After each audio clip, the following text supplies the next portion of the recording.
Good morning class 8। मैं मंजू कर्नाटक अब से आपको हिंदी मैं ही पढ़ाया करूँगी बच्चों। हमने थोड़ा सा पढ़ाने का जो तरीका है वो चेंज किया है। तो सबसे पहले मैं आपको बताना चाहती हूँ कि आपको लिखित काम अब नियमित रूप से करना होगा। कभी भी मैं पेरेंट्स की हेल्प से आपकी कॉपी देखने के लिए कह सकती हूँ। बच्चों, हम बाद में जमा भी करेंगे आपकी कॉपी। तो आज हम एक बिल्कुल अलग परिस्थितियों में अपना जीवन जी रहे हैं बच्चों। याद करिए कि अभी 3-4 महीने पहले जब हम कॉलेज जाते थे तो कभी ये लगता ही नहीं था कि ऐसी परिस्थितियाँ आ जाएंगी।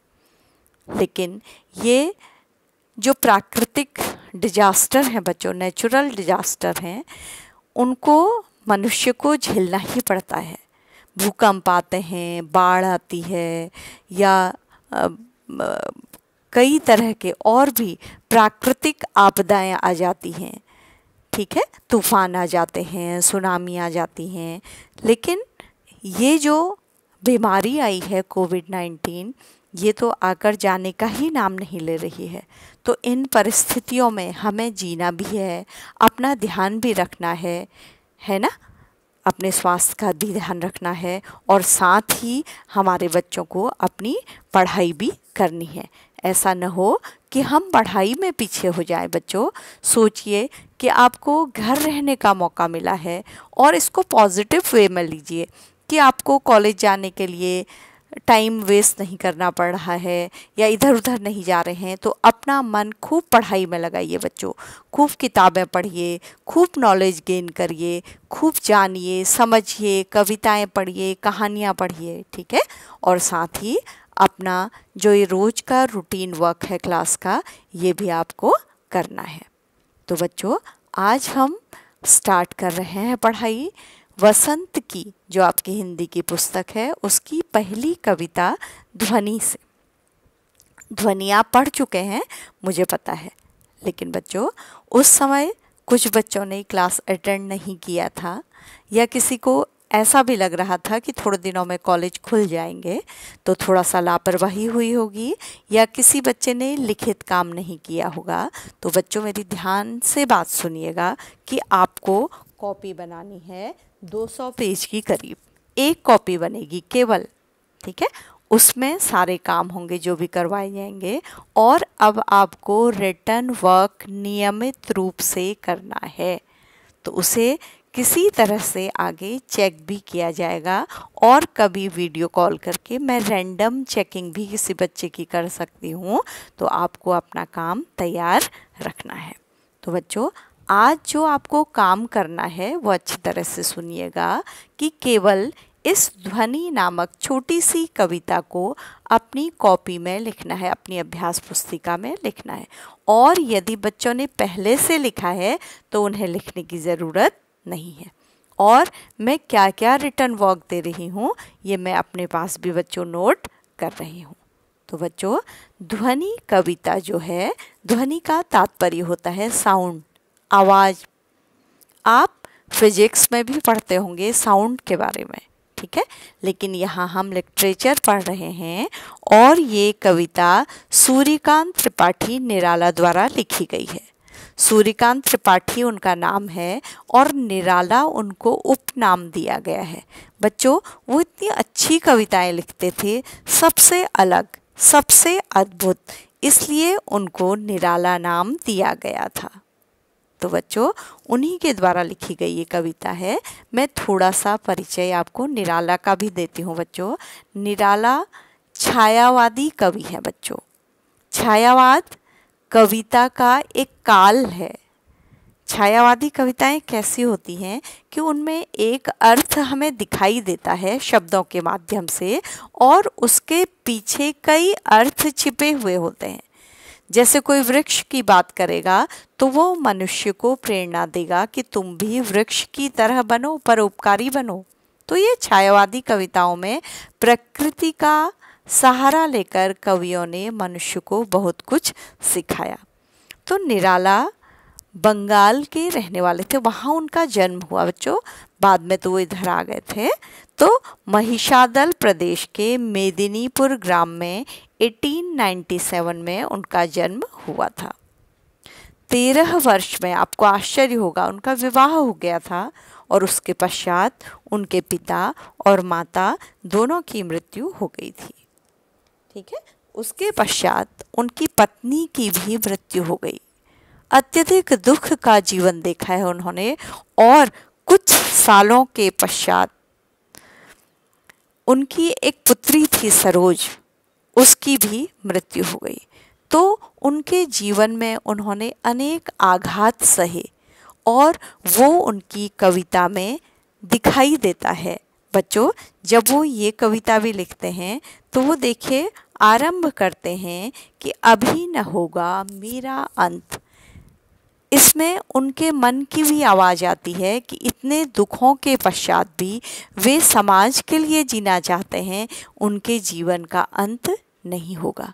तो इस कविता के माध्यम से वो लोगों को भी प्रेरित करना चाहते हैं कि यदि उनके जीवन में दुख आए तो ये नहीं समझना चाहिए कि उनके जीवन का अंत हो गया है, बल्कि उन सबको अपने जीवन से दूसरे लोगों को क्या देनी चाहिए, प्रेरणा देनी चाहिए। तो इसमें कवि ने प्रकृति का सहारा लेकर अपने मन की ध्वनि यानी कि आवाज़ के माध्यम से ये बताया है कि वो समाज में लोगों को जागृत करने का प्रयत्न करेंगे, खासकर युवा पीढ़ी को जागृत करेंगे। युवा पीढ़ी को जागृत कर उसे आलस्य से दूर करेंगे। तो बच्चों, निराला की और कविताएं भी पढ़ने की कोशिश करिएगा। उनकी एक कविता है जो एक भिखारी के जीवन पर आधारित है, वो आप ज़रूर पढ़िएगा। वह आता दो टूक कलेजे के करता, पछताता पथ पर आता। बच्चों, बहुत अच्छी कविता है। आपके पेरेंट्स इस कविता के बारे में अवश्य ही जानते होंगे, उनसे बात करिएगा। ठीक है, तो आज मैं आपको इस कविता को एक बार उच्चारित करके पढ़ के बताऊंगी और आप भी जब ये वीडियो देख रहे हों तब आप भी मेरे साथ साथ उच्चारण करेंगे।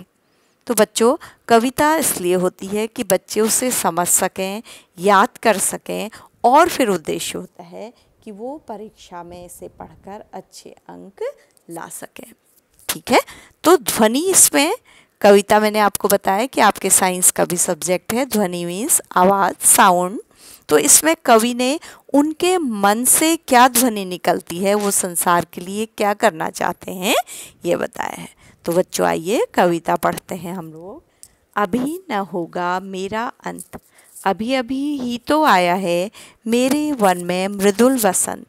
अभी न होगा मेरा अंत, हरे हरे ये पात, डालियाँ कलियाँ कोमल गात।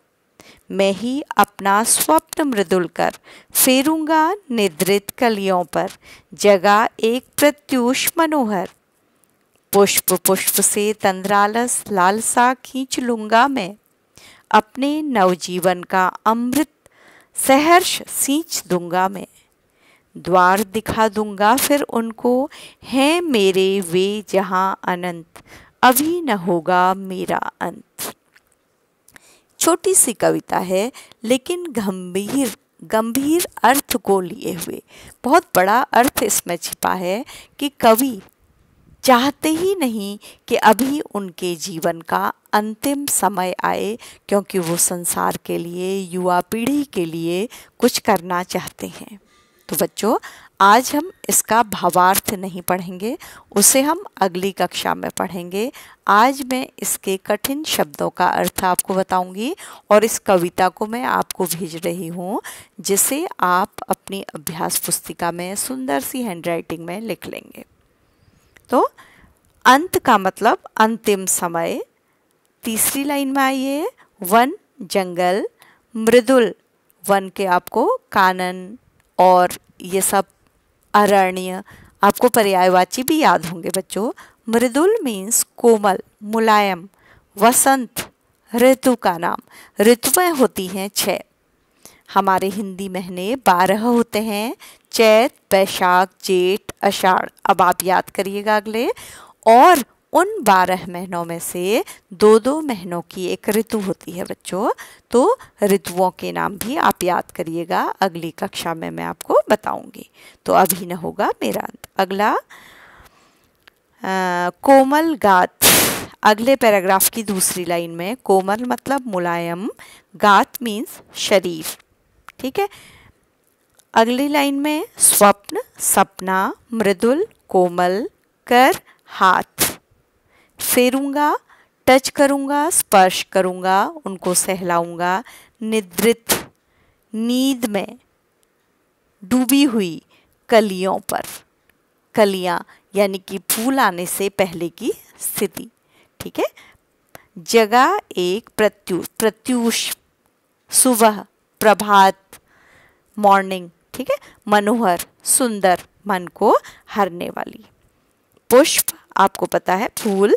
तंद्रालस, तंद्रा होता है नींद से पहले की स्थिति। आपने महसूस किया होगा बच्चों, जब कभी हम पढ़ने बैठते हैं, हम सोना नहीं चाहते हैं, लेकिन नींद आकर हम में आलस भर देती है, नींद घेर लेती है, बार बार हमको झपकी आ जाती है, हम फिर चौंक कर जागते हैं। तो उसी स्थिति को कहा जाता है तंद्रा। आलस आलस्य। लालसा लालच। फिर दूसरी लाइन में आइए, नव नया। अमृत एक तत्व जिसे माना जाता है कि वो मृत्यु से क्या कर देता है, दूर कर देता है। ठीक है। सहर्ष खुशी के साथ। सींचना जैसे हम पौधों में पानी डालते हैं, किसी को पानी देना। ठीक है। द्वार दरवाजा। अनंत जिसका कभी अंत न हो। बच्चों आकाश को भी अनंत कहा जाता है, क्योंकि उसका ओर छोर, उसका आदि और अंत कहीं नहीं दिखाया देता है। इसलिए अंत जिसका अंत कहीं ना हो। ठीक है। तो सूर्यकांत त्रिपाठी निराला नीचे लिखा हुआ है। निराला देखिए इन्वर्टेड कॉमाज में लिखा है, क्योंकि निराला उनका क्या है, उपनाम है, उनको दिया गया नाम है। तो बच्चों ये कविता, इस कविता में हिंदी के कठिन शब्द और सरल शब्द दोनों का प्रयोग किया गया है, यानी कि तत्सम शब्द और तद्भव शब्दों का प्रयोग किया गया है। तत्सम शब्द होते हैं बच्चों वे शब्द जो संस्कृत जैसे ही हिंदी में प्रयोग होते हैं, बस उसमें विसर्ग और हलंत को क्या कर लिया जाता है, हटा लिया जाता है। और दूसरे शब्द वो हैं जो कठिन संस्कृत शब्दों से बोलते बोलते बन गए हैं, उन्हें बोलना क्या होता है, आसान होता है। बच्चों जैसे मैं एक उदाहरण दूँ आपको, दंत ये संस्कृत शब्द है दांत के लिए, और धीरे धीरे क्या बन गया, दांत। नासिका नाक के लिए है, लेकिन धीरे धीरे क्या बन गया, नाक। तो इसी तरह से हम बहुत सारे हिंदी में तत्सम शब्द भी पढ़ते हैं और तद्भव शब्द भी पढ़ते हैं।